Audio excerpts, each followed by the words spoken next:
Today, we're diving into a topic that hits home for so many of us: coping with anxiety and stress in this post-pandemic world. Let's be real, this pandemic turned our lives upside down. Even now, as we're stepping into what feels like the after, the emotional and mental effects are still hanging around like that one guest who just won't leave the party. You know what I mean, right? Here's a jaw-dropping stat for you. Did you know anxiety and depression rates shot up by 25% during the first year of the pandemic? 25%. If that's not a wake-up call to prioritize mental health, I don't know what is. So, let's unpack this together. Why are we feeling so meh? 1. Uncertainty. Future pandemics?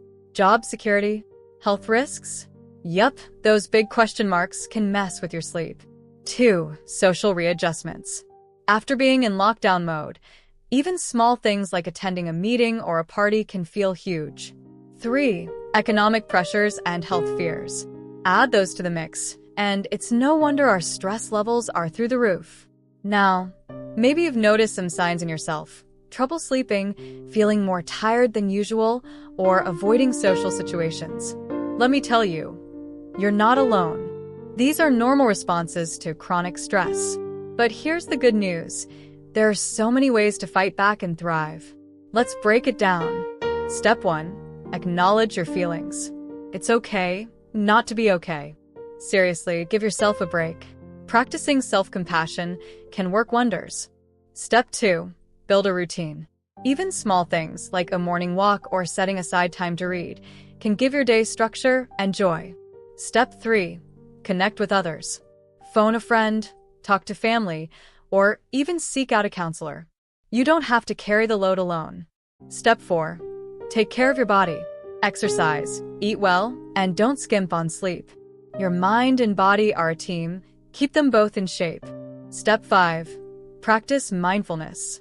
Meditation, journaling, or simply taking a few deep breaths can bring calm to your chaos. And let's talk about boundaries.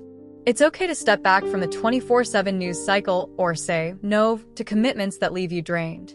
Focus on what you can control, small goals that make you feel empowered.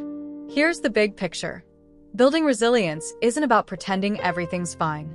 It's about growing through change, leaning on your community, and sharing your story to inspire others. So, let me ask you, what's one step you'll take today to support your mental health? Drop it in the comments. I'd love to hear from you. And remember, you've got this. Healing is a journey, not a race. Let's keep moving forward together. Take a deep breath. Let's do this.